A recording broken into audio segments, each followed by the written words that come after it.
Kitfelchirot, Isedu Biha. Welcome to the Village Oak Tree for February 28th, 2024.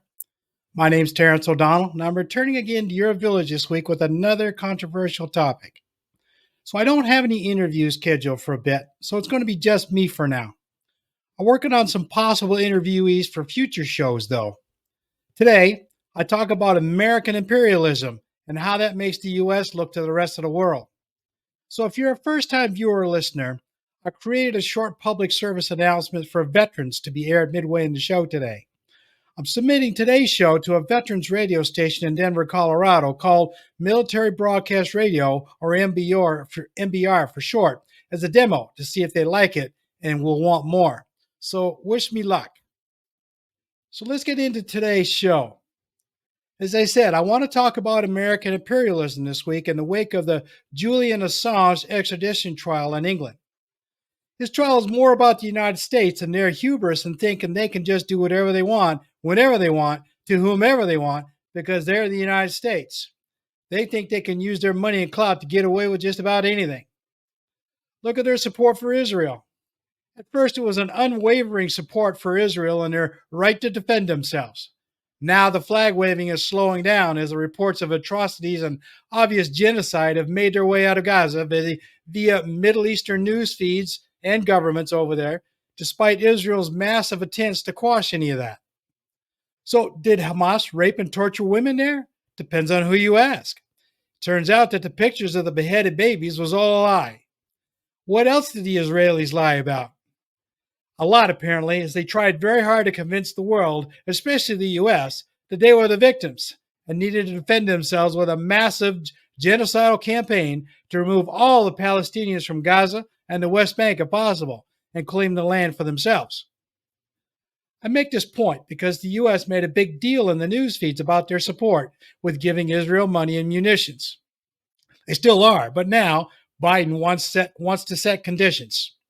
Doesn't mean a thing for the now tarnished image of the U.S. around the world, though. The damage is already done, especially since they keep blocking ceasefire resolutions in the UN. The most likely reason is that the conditions for the ceasefire don't favor U.S. interests. And that's where the imperialism comes in. The U.S. has been guilty of imperialism and war crimes dating back as far back as the first time their military left to go beyond their shores. Think of Thomas Jefferson and the Barbary Pirates. You should look that up in your history books if you can find a book that'll tell you the real story. These crimes are always committed under the umbrella of national security. Those two words allow countries to do bad things to protect themselves and their interests. Expansionism in the case of Russia and China, and claiming to be the world's police force for the United States. Being the peacemaker deal-maker between adversaries allows the U.S. to sneak in and make under-the-table agreements for countries' resources while supplying them with military equipment, advisors, and other commodities that the U.S. has to sell. Always to their advantage, of course. Just this last week, Secretary of State Blinken was in Argentina making deals with the new El Presidente. That's how they operate. Sneak in undercover, mostly, and undercut the competition. In this case, it's for raw minerals to make lithium batteries, which Argentina seems to have an abundance of. The United States is just as much of a colonizer as their predecessors in Europe. They just keep it on the down low until something happens. After the Spanish-American War of 1898, the U.S. found themselves responsible for several former Spanish colonies, the Philippines, Puerto Rico, Cuba, and others. After World War II, the U.S. also acquired colonies in the South Pacific, which they still look after, sort of. Guam, the Marshall Islands, Micronesia, and so on. The only reason they have been in the news lately is because the U.S. started reneging on their obligations to these territories, and the local governments raised a ruckus because their needs weren't being met. Some of them reached out to China for their economic and security needs. Of course, China was all about stepping in to fill the gap. Didn't that make the U.S. war hawks scream and jump up and down? And they still are. The biggest reason I'm telling you all this is because a large portion of the United States citizens don't know they have colonies and territories to take care of. Now, everybody knows about Puerto Rico, but the rest, yeah, maybe not so much. Because the U.S. decided to move into places in the 1950s to push against the communists and prevent them from taking over the world, they built up quite a reputation for helping other countries with their security issues. At first, it was selling leftover military surplus right after World War II. Then the corporate tycoons got involved and built up the military industrial complex to manufacture and supply weapons and equipment to anyone who would buy. Then U.S. military defense companies got a bright idea. Since their products were now so popular, with every tin pot dictator or wannabe authoritarian leader, they could control the flow and only sell to approved buyers, such as the rebel groups fighting the communists or anyone else who favored U.S. interests. And that's going back to the 1980s when we were doing bad things in South America. Once they started doing that, the military defense contractors started making money hand over fist. During the Vietnam War, the U.S. government was complicit in millions of dollars of defense contracts going to special people while taking campaign bribes underneath the table. Then there was a brilliant idea to force other countries to only use American dollars to trade with, making the U.S. even richer and more powerful. It's worked for a while, but that idea is starting to unravel now. A few countries are starting to trade with other currencies, including their own, which, if enough countries do that, could bankrupt the United States. The graph continued through the Cold War days and into George W. Bush's disastrous expeditions to Afghanistan and Iraq. They were handing out defense contracts like candy. This is what President Eisenhower warned everyone about way back in the early 1950s. There was the obvious new ones for military technology, a lot of research and development on projects that turned out to be a waste of money. Then there were the infrastructure projects designed to win the local people's hearts and minds overseas. The U.S. wasted billions of dollars on defense contractors who were supposed to be rebuilding infrastructure in Iraq, but took the money and scammed the government. Some of them got caught, but most of them not.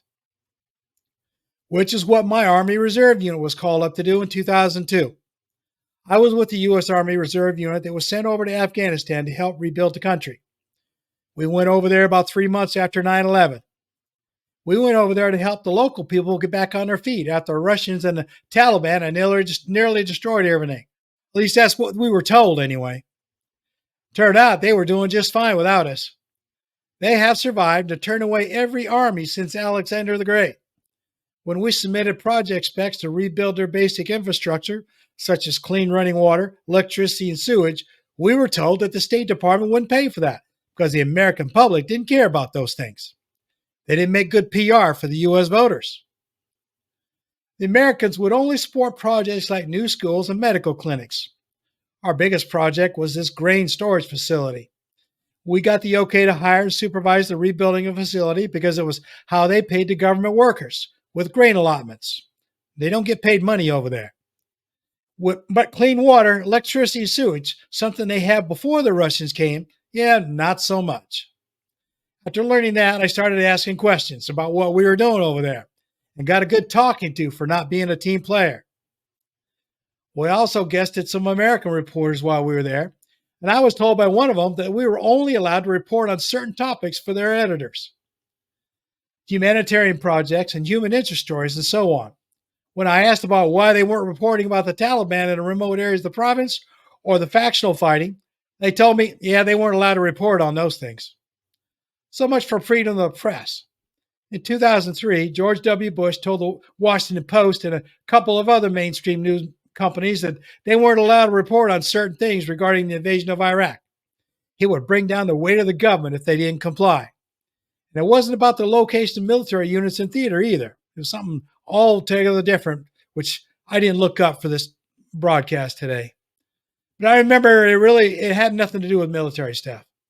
The citizens of the United States do not actually have the freedoms laid out in the Bill of Rights Amendment. They certainly have more freedoms than a lot of other countries do, but a lot less than their Western European counterparts. It looks good on paper, but that's all it is. If the government decides that you're doing something they don't like, those freedoms will disappear quickly, and so could you if you do something they really don't like.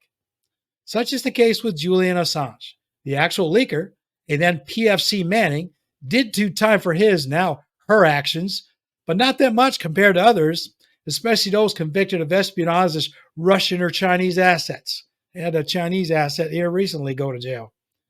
Meanwhile, Julian Assange, an Australian citizen, who only published heavily redacted documents publicly, and only after certain American news media published the unredacted versions, has become the most dangerous man on the earth, according to the CIA, and he was just a publisher. Did the American news corporations get punished for publishing stories? Not so much. A slap on the hand at most. This is the United States of America. They do as they please and thumb their noses at the rest of the world. They commit war crimes and crimes against humanity with impunity. Individual soldiers do get punished for committing war crimes, but that's just media smoke to make everyone look the other way, while the government, using their well-trained and best-equipped military, bully other countries into submission and commit crimes right out in the open. When anyone says anything, they're threatened with sanctions, including media corporations, or told, too bad, so sad. The largely forgotten detainees in Guantanamo, Cuba are a good example. Quite a few of them have been sent back to their countries as broken men, or a couple of them even returned to being terrorists. Now, I can't imagine why they would do that. I can't, they must think the United States is such a really great place.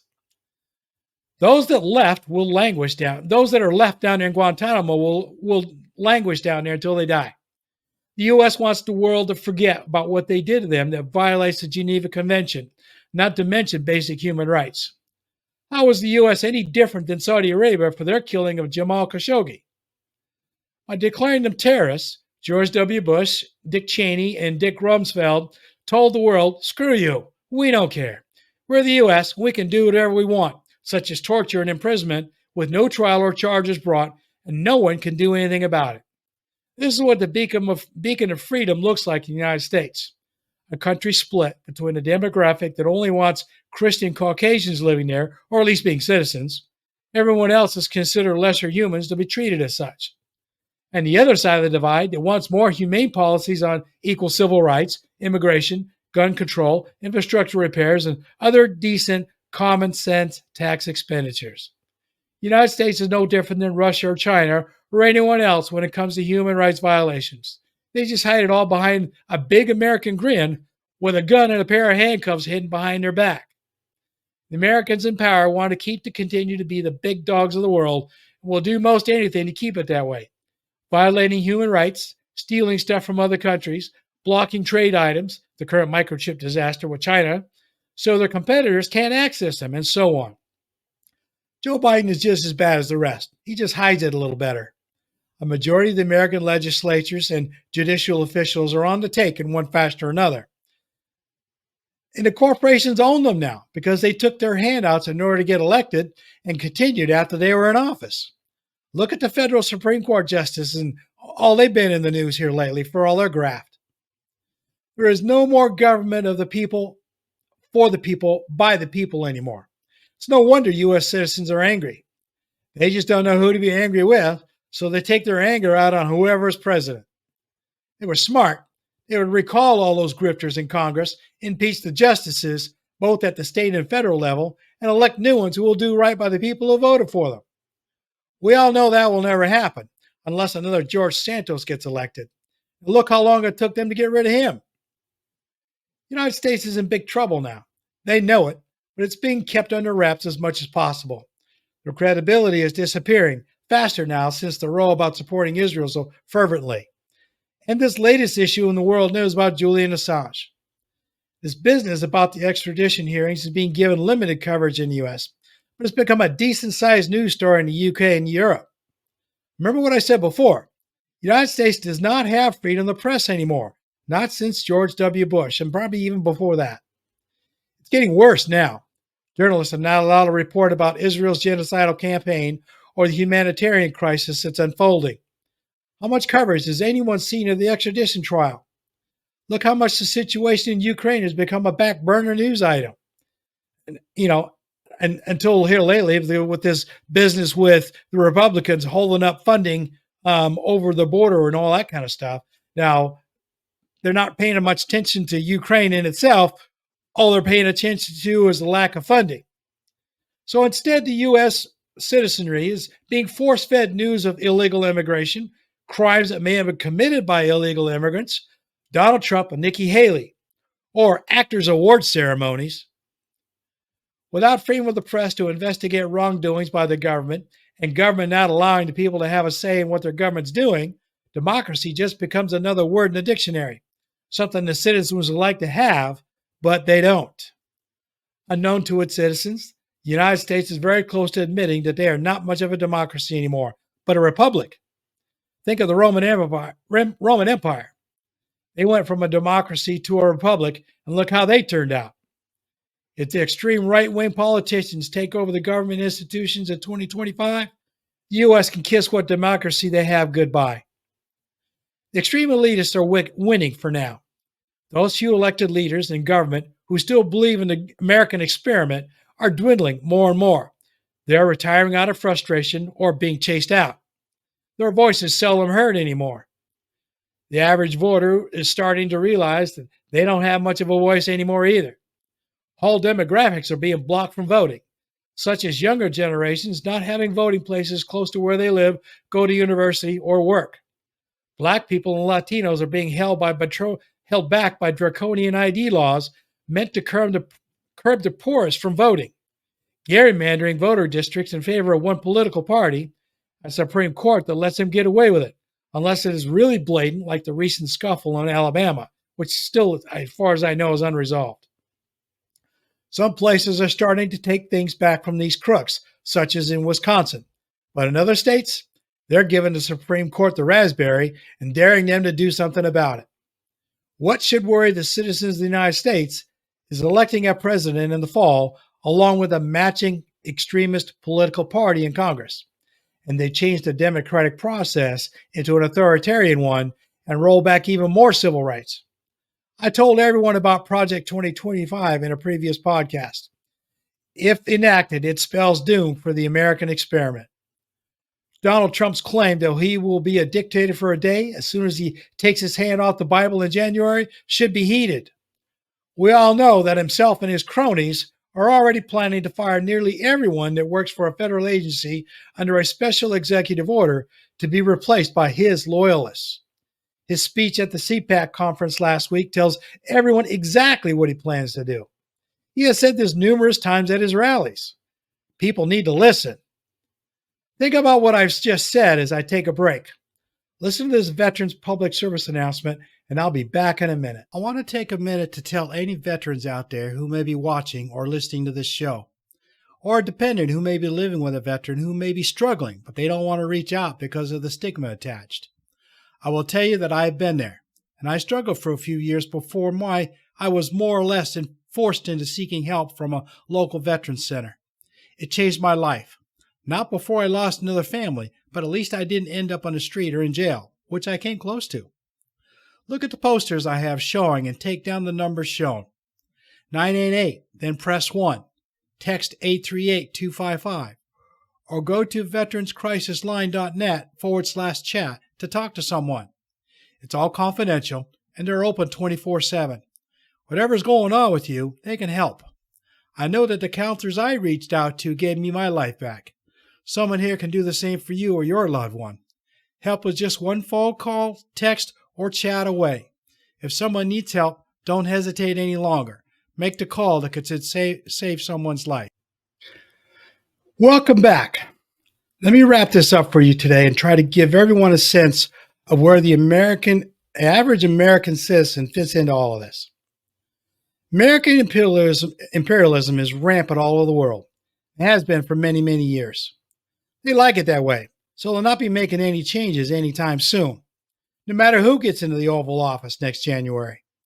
The American elite will tear the country apart before they let anyone change the current status quo. It's much easier to remake the country using the National Guard and loyal police into the image they want, rather than let the people have a say in their government again. Don't think for one moment, Americans, that you live in a free country. You're only free as long as you do as you're told and don't make any trouble. Do you have some freedoms? Yes, you do, but only the ones your government says you can have. Freedom of speech is limited. Freedom of the press is nearly gone. Freedom to travel across state lines is okay as long as you're not pregnant and have the appropriate ID papers in certain states. Freedom to love whom you wish, again, location dependent. Religious freedoms, again, location dependent. The right to vote? That's dependent on your ethnic and economic background in certain states. You get the picture here? Your freedoms are dependent on where you live in the US. This is why the United States is failing. What will the landscape look like if in the US if democracy fails? That depends on the citizens. If they stand up in large masses, the new MAGA government will put down the insurrections using military force. If everyone behaves themselves and the transition is a peaceful one with minimal protests, life will carry on until the changes are implemented. By then, it'll be too late for anyone to do anything anymore. If you think the US is an imperialistic nation now, it'll be much worse if the oligarchs take over and start pushing their weight around the world even more. Russia is the current example, although that's not working out quite as they planned. Tyrants don't care what people think. All they care about is what's good for them and theirs. Can you imagine a Trump dynasty style after North Korea? Can you imagine what the U.S. would look like if one of Trump's sons took over after his father dies? This is a hypothetical scenario, but think about it. It isn't that hard to imagine this happening if he gets elected again. American imperialism is a reality. All anyone has to do is break out an American history book to see what I'm talking about. Unless you live in one of those states where American history books that actually offer the truth have been banned now. The U.S. has military bases all over the world under the guise of protecting our allies. The conditions of this protection are like the old gang protection rackets most of us heard of, at least those of us of the older generations. They pay the U.S. for protection, and the U.S. builds bases and brings in their arrogant troops. There are also other considerations, like resources and favorable trade agreements. Got to keep those corporate CEOs happy. Politicians can't get reelected without them. When a military member gets into legal trouble, depending on who they are, the U.S. overrides the status of forces agreements made with that country and brings the individual home. Now, he may face justice here in America, but overseas, not so much. Never mind that the crime was committed on foreign soil. So all of these troops expect that their country will bail them out when they commit crimes, such as rape, theft, murder, and so on. It doesn't happen very often, but it was a big deal in Okinawa not too long ago when Marines were raping young women and hurting people. They still want the U.S. to close up shop and go home. Same in the Middle East. The Iraqis want the Americans gone. So does nearly everyone else over there. The Americans have too many national security interests over there for that to happen, all being the biggest priority. Why do you think George W. Bush invaded Iraq in 2003? He wanted to be a wartime president, outdoing Daddy Dearest. His cronies needed the war to save their oil companies and defense contracts. How do you think Dick Cheney got to be the vice president? Now look how that turned out. A win for the corporations and a huge loss for the average American citizen when they put the national debt way up into the trillions. Let's talk about American class structure. At the top of the food chain are the billionaires who want to rule the world, in this case, the United States. They don't want to be president or Congress members or anything. They want to be the ones telling everyone what to do. They want to control the government so they can keep making more money at the expense of the average citizen. Then there are the rich, elitist politicians. They get elected by convincing enough people to vote for them, using rich donors to fund their campaigns. Then they become beholden to these rich donors, so favors need to be returned. Does this sound a little bit like a mafia movie? After that, we have the average middle to high income earners. The people who earn six-figure salaries, live in big suburban houses, drive imported cars. You know how they are. We see them at the malls and the high-end shops buying their luxury items while looking down at the rest of us as if we're beneath them. Although they don't swim in the same circles as the ultra-wealthy, they want to very badly, going to best posh parties and all the other stuff. The rest fit into the middle class and lower tiers. They struggle to make ends meet. They rail against the government for raising the prices of our daily basics, such as food, shelter, and clothing. The kids have to deal with the entitled bullies in school. Job salaries barely meet needs and are one hospital bill from losing it all. The poor are even worse, not making salaries to meet basic daily needs and struggling to put decent food on the table 3 times a day, a lot of times not. There are kids depending on school meal programs to keep from starving. It's these folks who are in the biggest demographic in the U.S. now. And they're the ones who are chanting at Trump rallies for him to give them a better life. We all know he isn't going to, but they still believe. It's these grifters and con men that these people keep electing because they're so desperate. And these are the same grifters and con men who are in Washington and state offices taking tax money and not doing the jobs they were elected to do. All they are doing is fighting amongst themselves over who's in charge and not governing much of anything. It's in this mess that the U.S. finds itself now, unable to take care of its citizens or the country itself. Infrastructure is failing, and more citizens are becoming homeless as the corporations buy up all available properties, raise the rents too high for the middle to poor citizens to afford. The federal Congress isn't doing anything for anyone outside of the country either, stalling war funds for Ukraine and Israel, although they could pass on Israel right now and make a lot of people happy. Not taking care of the country's territorial obligations is making these territories reach out to someone else for their needs, such as China in the Pacific region.